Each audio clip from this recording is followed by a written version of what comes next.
Olá, seja bem-vindo ao Sala de Visitas, que hoje vai falar sobre uma das doenças neuropsiquiátricas mais diagnosticadas em crianças e adolescentes, o déficit de atenção e hiperatividade, um transtorno que atinge cerca de 5% da população infanto-juvenil. Para falar desse assunto, eu recebo o neuropediatra Abram Topchevski. Obrigada pela presença. Um prazer estar aqui. E também aqui comigo a neurologista Cleise Pereira de Castro Proa. Seja bem-vinda ao programa. Obrigada.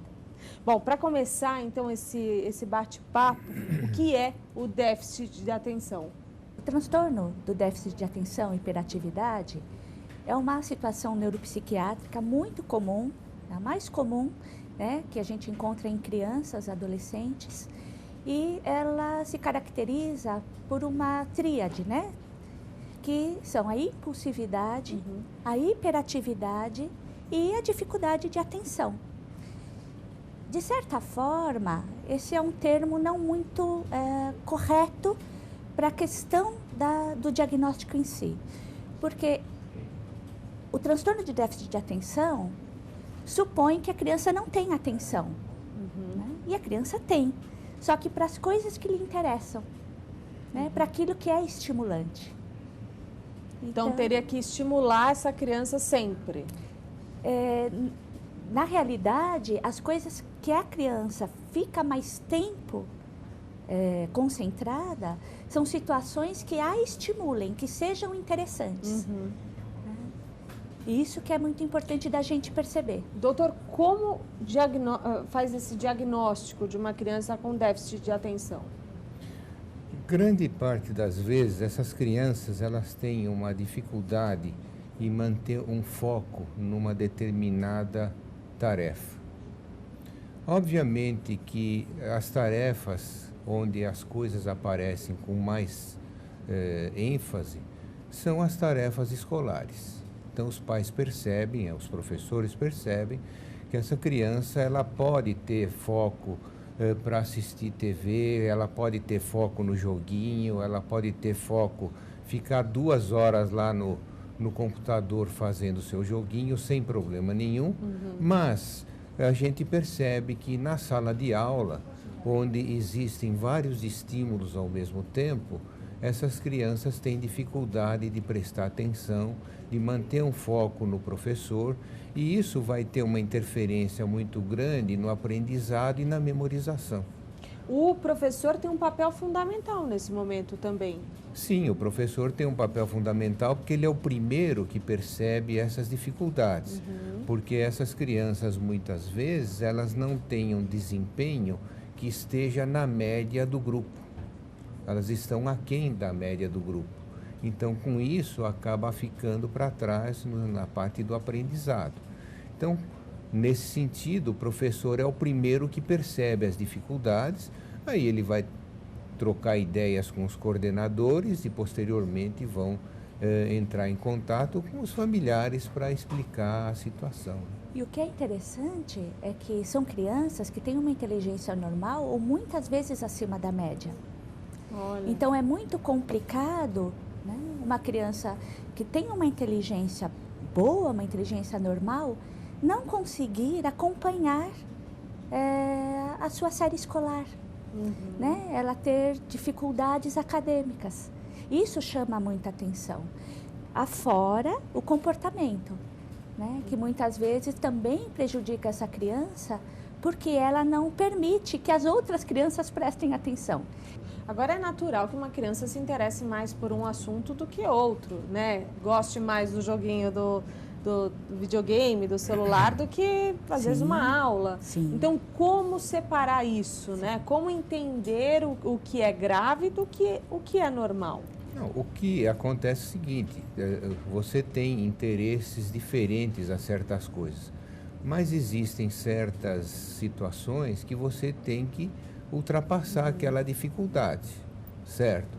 O déficit de atenção não é uma situação que a criança se autocontrola, fala, não, eu vou prestar atenção e tudo bem, está resolvido o problema. Não é bem isso, porque existe uma disfunção bioquímica cerebral e por conta disso ela tem essa parte da dispersão, da desatenção e da falta de concentração. não é um controle dela. Então, acontece muitas vezes na sala de aula e as crianças maiores, elas até verbalizam isso. Não, eu quero prestar atenção. Quando eu dou conta, eu já estou perdido, não estou mais prestando atenção e eu já estou viajando em outro planeta. Então, essa é uma dificuldade que a criança tem. Como são crianças muito inteligentes, e as crianças maiorzinhas, o que elas percebem? Elas começam a perceber as diferenças que existem entre elas e os outros. Os outros conseguem fazer as tarefas, elas não conseguem. Os outros atingem os objetivos, elas não conseguem. A professora fica chamando a atenção dela o tempo todo, o que não faz com as outras crianças.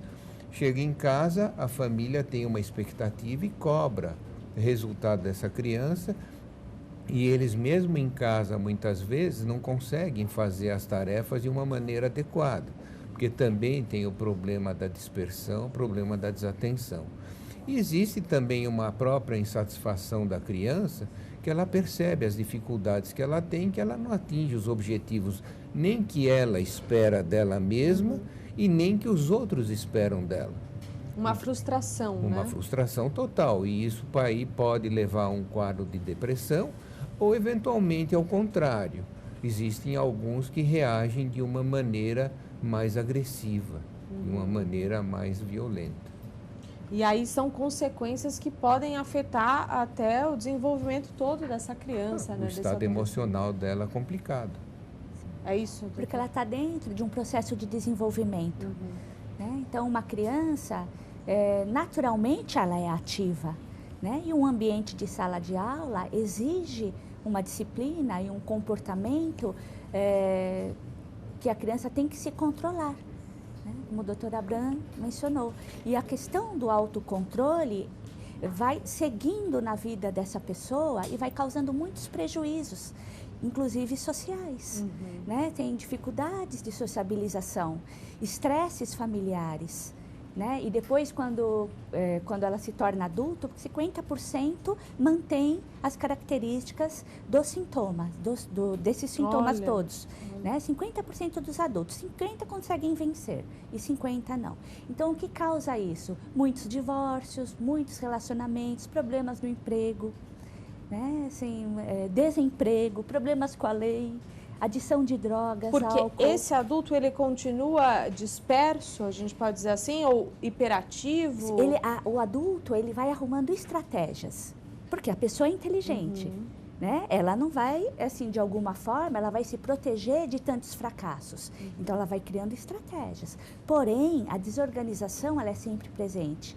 A dificuldade de atenção é presente, né? E aí, isso que causa o prejuízo. Né? E muitas vezes nas crianças, nas pessoas que são mais hiperativas, que não necessariamente há a hiperatividade. Isso é muito importante colocar. As que são mais hiperativas tendem a ser mais impulsivas. Então, tendem a, por exemplo, a dar uma resposta para o chefe atravessada. Né? Agora, isso torna o diagnóstico mais difícil? É mais complicado esse diagnóstico? Eu não acredito que o diagnóstico ele seja muito complicado, porque o importante nisso tudo não é você dizer, não, você é hiperativo ou você não é hiperativo.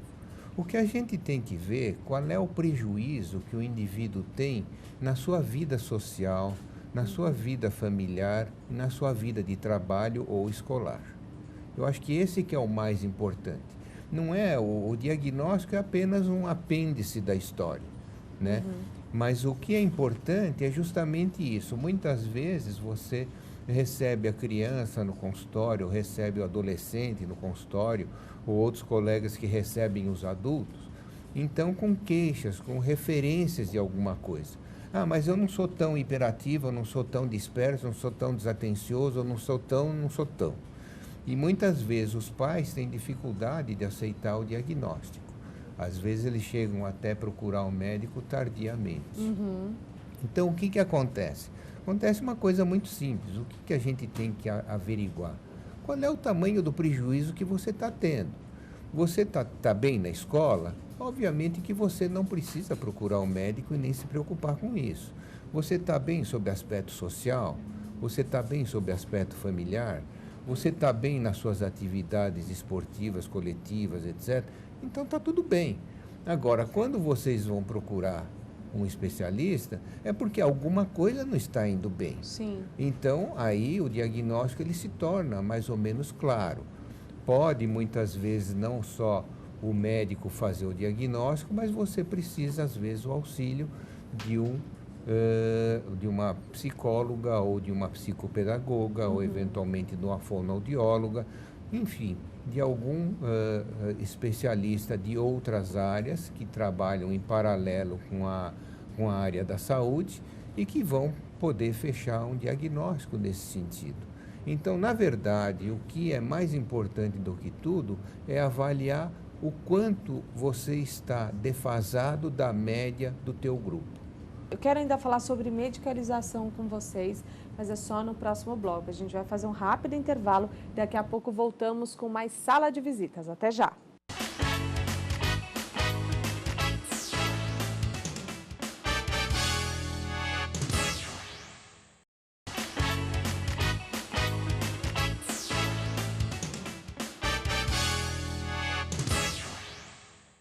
De volta com Sala de Visitas, o tema de hoje é déficit de atenção. Continua o bate-papo com o neuropediatra Abram Topchevski e também com a neurologista Cleise Pereira de Castro Proa.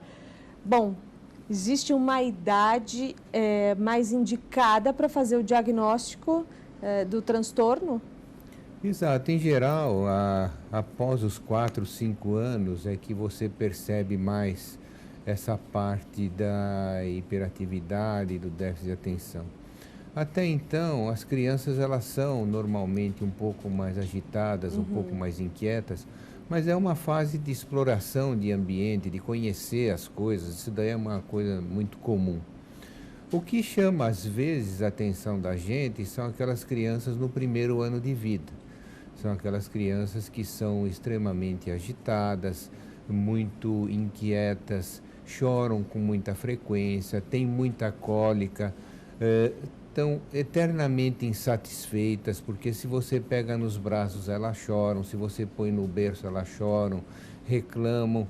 Então essas crianças muitas vezes podem desenvolver no futuro um quadro de hiperatividade. Esse bebê, por exemplo, dorme direito ou não? Muitas vezes não dorme direito, acorda várias vezes durante a noite, dorme meia hora e vem com a pilha carregada, então fica extremamente agitado também. Então tem esse problema do distúrbio do sono. Agora, é uma coisa que o distúrbio do sono ele deve ser eventualmente corrigido já no primeiro ano de vida, porque isso daí acaba sendo um transtorno enorme para a mãe, que convive com isso e que tem outras obrigações durante o dia, e também é cansativo para a própria criança.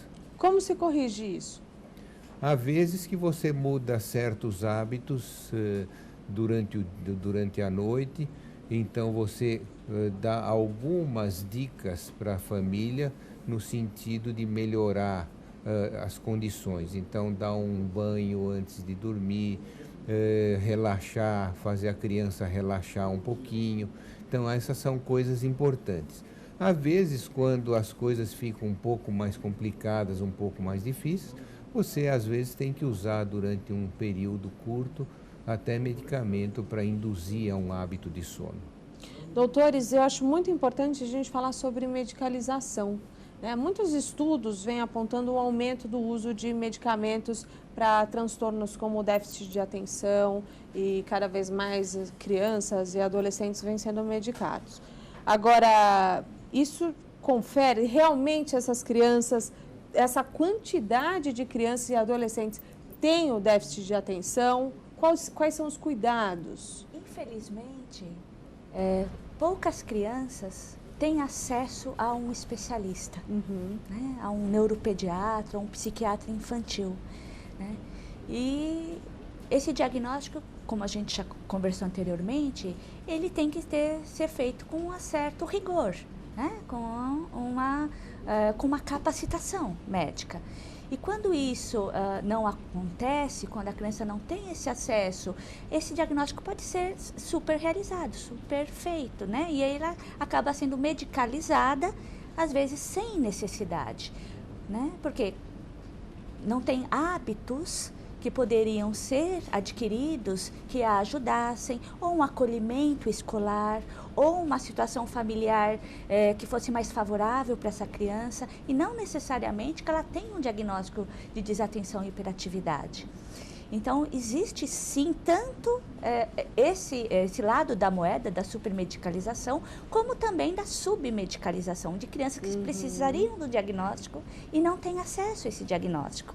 E aí a evasão escolar e tantos outros problemas que acontecem por a criança não ser tratada.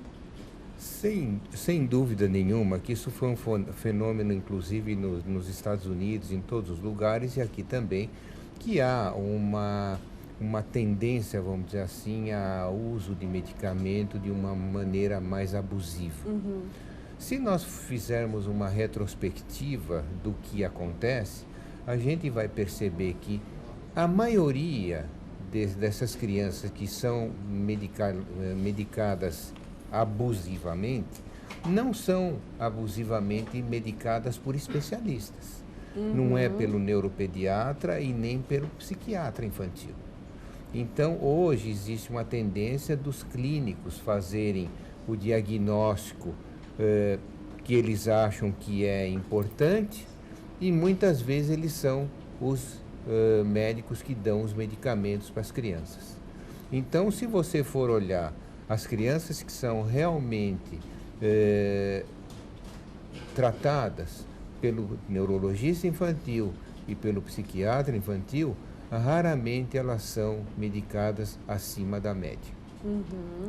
O que acontece é o seguinte, há também uma certa preocupação dos familiares em relação ao uso de medicamento X, Y, Z, por causa do excesso de informação que tem na mídia e grande parte das vezes por não especialistas e às vezes nem por médicos. E aí acaba deixando medicando a família muito confusa em relação a isso. O que a gente tem que pensar é o seguinte, para que foi sintetizado um medicamento? O medicamento ele foi sintetizado para evitar algum desconforto que você tenha, algum prejuízo que você tenha na sua saúde. Se você tivesse prejuízo... Exato, seja saúde física, seja saúde mental. Você veja que maravilha que inventaram, por exemplo, a Novalgina. Com isso eu não preciso ter dor de cabeça. Quando eu tenho dor de cabeça, eu tomo a Novalgina que me alivia. Agora, o que acontece se eu não tomar a Novalgina? Eu fico mal-humorado, eu fico irritado, o meu desempenho fica aquém da minha capacidade, isso daí me deixa depressivo por causa da dor. Então, é uma solução que a gente tem. Então, eu acho que o medicamento, quando bem indicado, quando bem usado, ele é uma solução, não é um problema. Eu acho que é isso que é importante, que as famílias saibam, que as pessoas saibam em relação a isso. E o que eu acho muito importante enfatizar, né, e deixar bastante claro, que a medicação para o transtorno do déficit de atenção, ela não é um milagre, ela não é uma pílula de inteligência, né, e ela não é milagrosa. Junto com o tratamento, é muito importante, por exemplo, que essa criança hiperativa faça atividades físicas, que ela tenha um estímulo motor, que haja outras coisas que estimulem essa criança. Por exemplo, uma escola que a acolha melhor, que consiga incluí-la, né? Onde que ela possa não ser tão criticada, né? Onde ela não seja colocada numa situação que a autoestima dela seja prejudicada. Porque é um julgamento constante. Sim, porque né? muitas vezes você tem uma escola onde os professores, eles não querem ter trabalho, a escola não quer ter trabalho e aquela criança é uma criança problema. A medicação não foi feita para deixar a criança boazinha. Isso é muito importante. E quais são os riscos dessa criança que é medicada sem precisar, por exemplo? Só uma coisinha importante é o seguinte, muitas vezes as famílias ficam preocupadas, não, mas ele vai ser medicado, ele vai ficar sonolento, ele vai ficar inativo, ou ele vai ficar hipoativo, ou coisa desse tipo. Na verdade, o medicamento não troca a criança. A criança ela é exatamente a mesma, vai continuar sendo. Só que ela vai ter um comportamento, ou ela vai ter um desempenho mais próximo da média. Mais equilibrado. Certo? Exato. Então ela vai poder ter uma produção melhor usando a sua capacidade. Então isso que é muito importante. Medicamento, até hoje, não é refresco para ninguém. Existem efeitos adversos desde o homeopático até o holopático, de ponta a ponta, de A a Z. A única coisa que é muito importante é o seguinte, o medicamento ele tem que ser usado ou recomendado por um especialista que tenha experiência com o medicamento, que saiba quais são os efeitos adversos, que saiba contornar as dificuldades dos efeitos adversos, que saiba contornar as dificuldades que a criança possa ter usando o medicamento. Agora, grande parte das vezes você encontra o indivíduo, ele é medicado por um colega não especialista, bastou ter alguma diferençazinha, suspende o medicamento, não tem jeito, deixa assim porque conforme-se. Não é um tratamento. Não é por aí. Então você tem que ter pessoas experientes, pessoas capacitadas, não só para o tratamento medicamentoso, como também para o tratamento paralelo, seja com a psicóloga, seja com a psicóloga que vai dar orientação para a família, seja com a escola que tenha, vamos dizer assim, a predisposição de ajudar essa criança e não ficar o tempo todo pegando no pé dela. Então isso que é muito importante, porque na verdade o tratamento nesse sentido é um tratamento multidisciplinar. Você precisa do auxílio de todos. Com certeza. A escola é importante, o professor é importante, a família é importante, o médico é importante e a própria criança desempenhar o que ela tem que desempenhar. E tentar entender o que ela está passando. Claro. Isso é fundamental. Informação para a família, informação para a criança, porque por mais que seja pequena, a gente sabe que tem que explicar. Isso qualquer criança é capaz de te entender contanto que você fale na língua dela. Não adianta você querer usar termos estrambólicos para ela te entender, que ela não vai te entender, nem a família. Claro. Então você tem que, para cada situação, você tem que falar no nível do indivíduo que está sendo atendido. É isso e aí. ele vai te entender. Eu queria agradecer muito a presença de vocês aqui, dizer que passou rápido esse programa, tem muito assunto ainda para a gente falar. Muito. Espero vocês numa próxima. Muito obrigada. Com todo prazer. Nós muito agradecemos imensamente o convite e foi prazeroso. Muito obrigada, doutor. Muito obrigada a você. Por favor, doutor, um contato seu. Tem o e-mail que é abram@einstein.br e o telefone do consultório é 2151-3303. Muito obrigada, doutora. Por favor, um contato. Meu e-mail é cleisecastro@einstein.br e o telefone do consultório, DDD 11 3167-0607. Muito obrigada mais uma vez pela presença de vocês e obrigada a você que nos acompanhou em mais uma edição do Sala de Visitas. Até o próximo programa. TV Câmara São Paulo, informação para a cidadania.